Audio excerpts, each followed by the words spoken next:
what's going on? Que pasa? What's arising this morning for you? That's the title of my talk, is What is Arising? I'm not sure, Julie, did you mean to say that the frogs are here? Or are those two unconnected ideas? So it's been a while since I've interpreted a fable for us. I've done these a few years ago, particularly The Yellow Brick Road and Sleeping Beauty and some others. So I thought it was time to take a look at another wisdom story, another channel. And you all know this story, but I'm going to tell it anyway. So I'm going to say the magic word.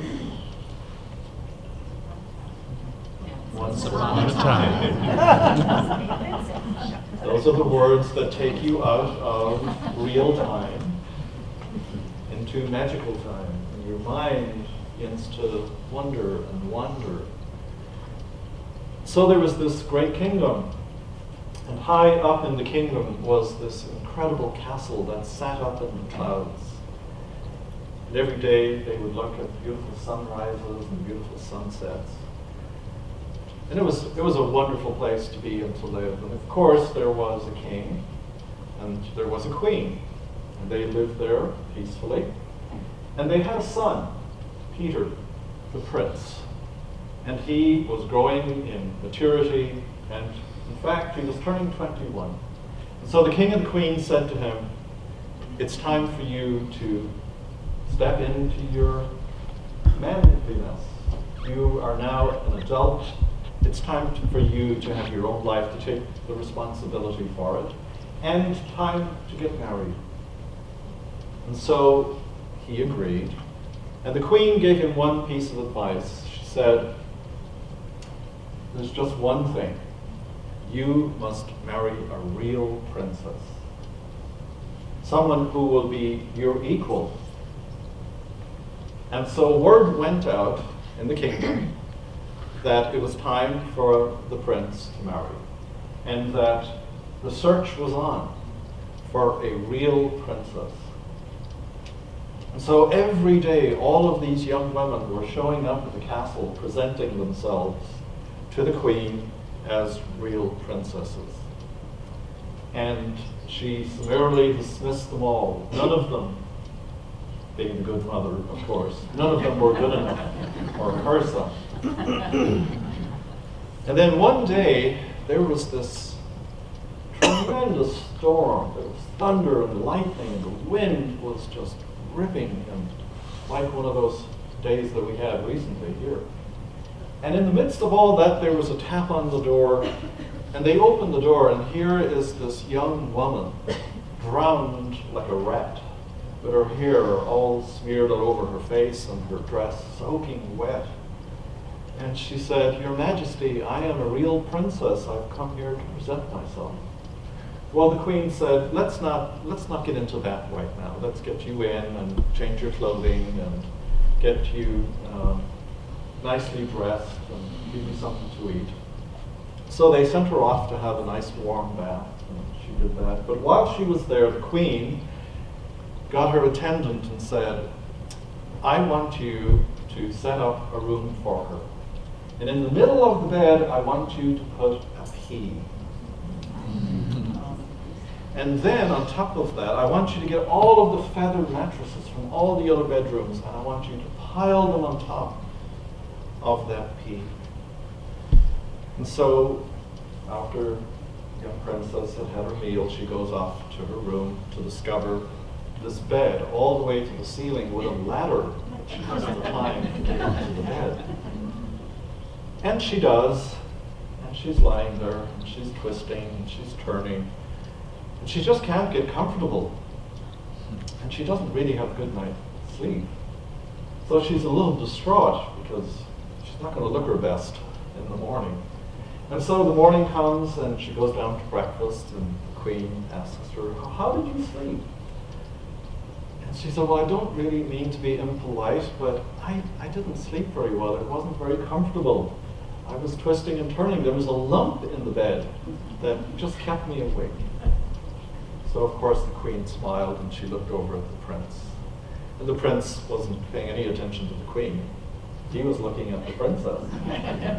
And the queen said, "I think you have found your real princess." So of course they married, and they were happy ever after.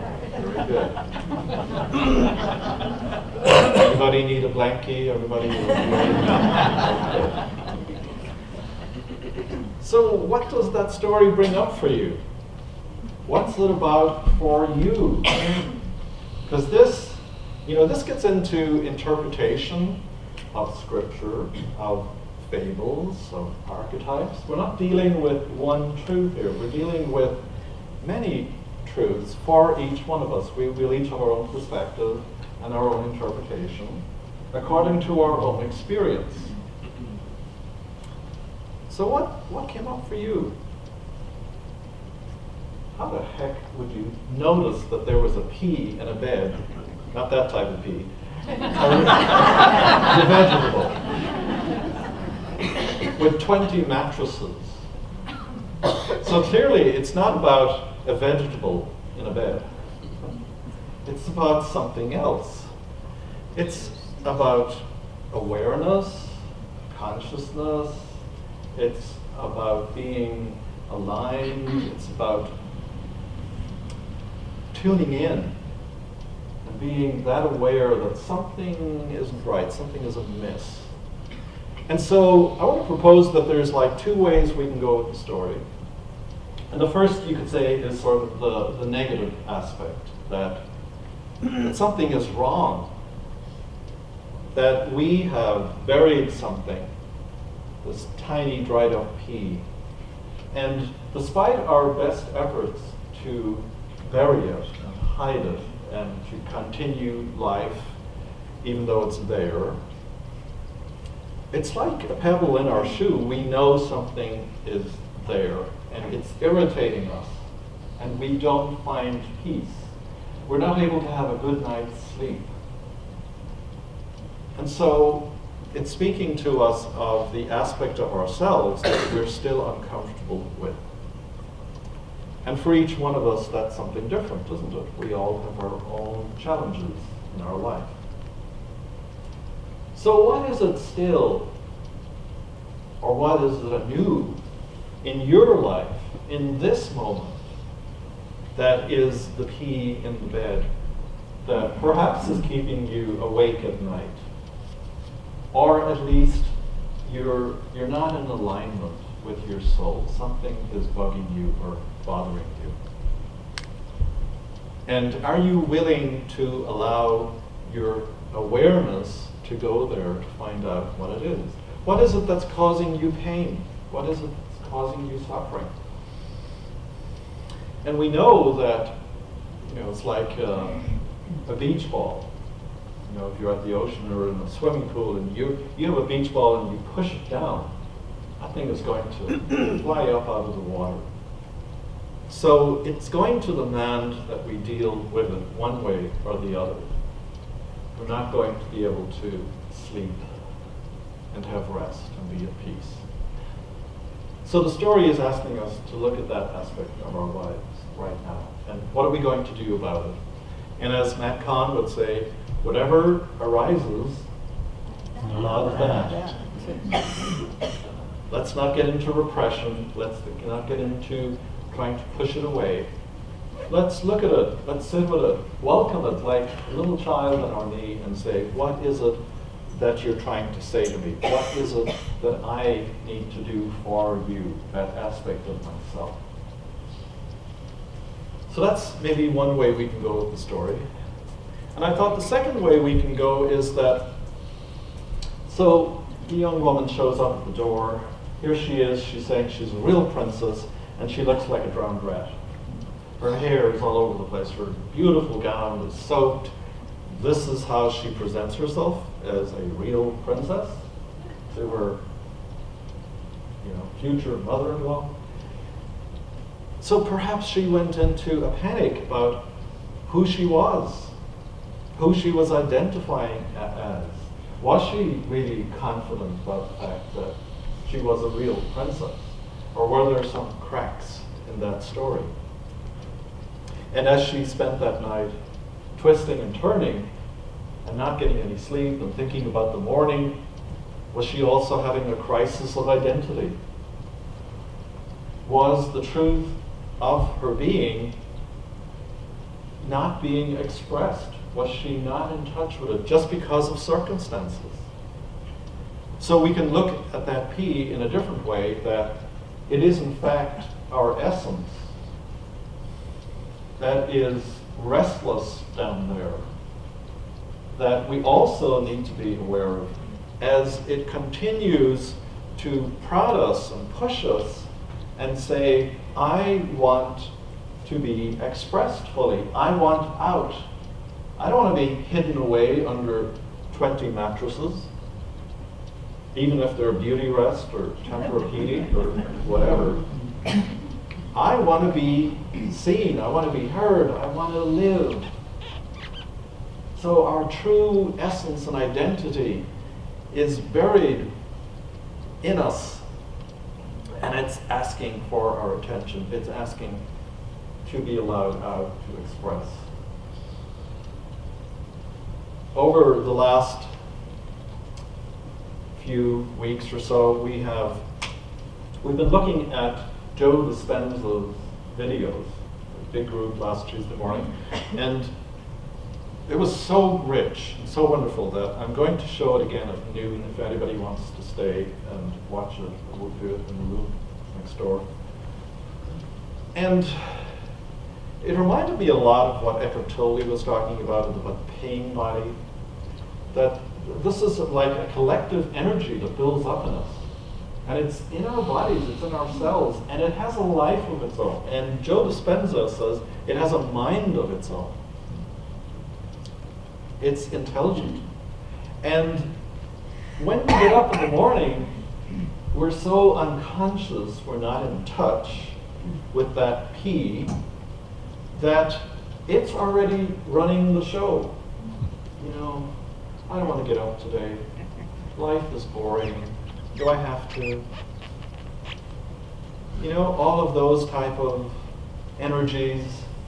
And you think, well, I could do that. And then the body energy says, no, I don't want you to do that. Why would you do that? You're comfortable. Stay home.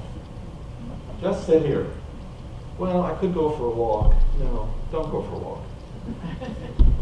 It's real. It's like that, and it is governing our life. It's running our lives. And if we don't wake up to the fact that it's there, buried underneath the mattresses of our lives, it's going to run our life. And we are not going to express what we really came here to express, what we want to express, which of course is the love that we are. Ultimately, we are love. And that's the P that's buried within each one of us that wants to radiate, that wants to express out into the world uniquely as each one of us. And it's like God simply wants to see this garden of itself with all of its magnificent color and all of the diversity, whether it's roses or tulips or snowdrops or butterflies or whatever. That's what the divine is seeking. But that requires each one of us to blossom in that garden uniquely as we are. There's a line from the Gospel of Thomas that says that what is inside of you,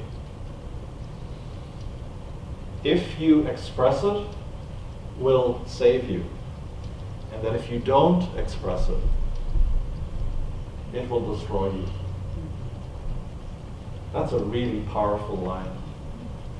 And of course, it comes from one of the Gnostic Gospels that perhaps is not so well known.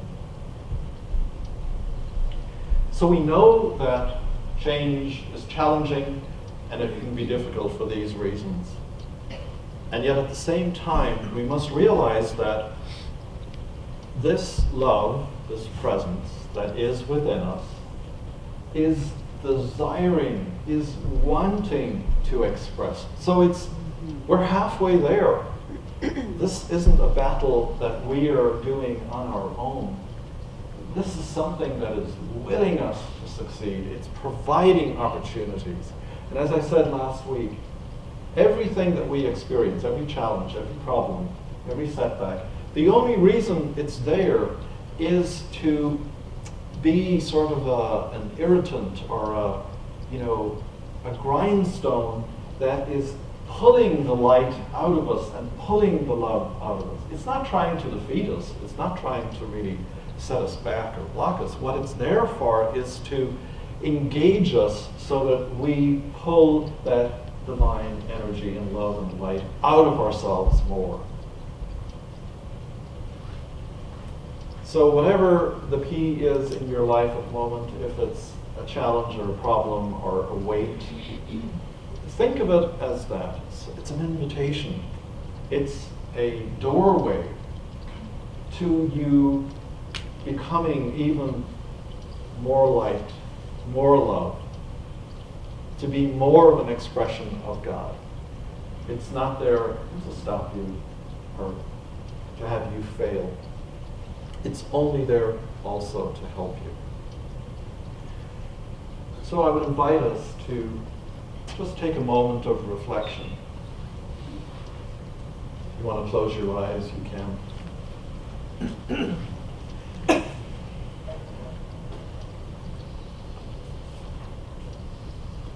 And to just remember again, what was it that you identified in your life at this time, right now, that perhaps you were interpreting as an obstacle?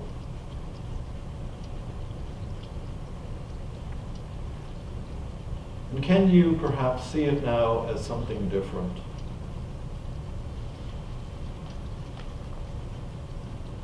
See it as a portal, as a step forward.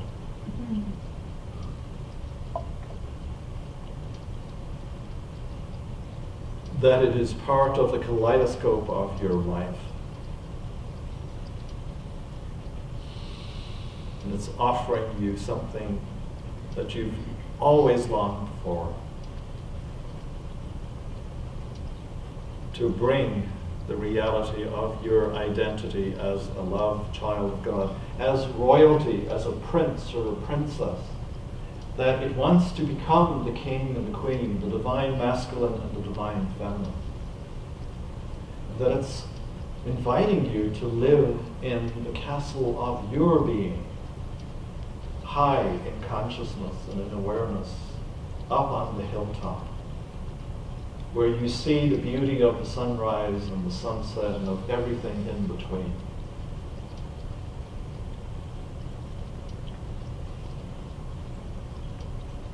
Last week we set our intentions for the year, which were intuitions that were given to us. And so we kind of remember again from that last week, what was it that the universe, the divine, was offering me, inviting me to be, to do in this year of 2019? Let's reconnect with that energy again.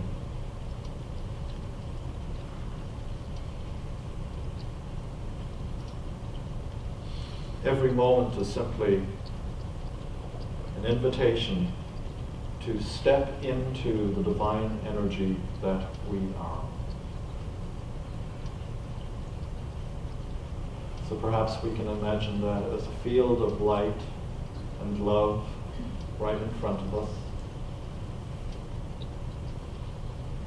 We take that step now. We step into the light. We embody the love that we are. Until every cell of our being and our physical body is resonating with that frequency. And we stand in a unified field, a quantum field, a powerful field of divine love and light. and it is lifting us up even now as we sit and stand right here. So it is. Thank you, God.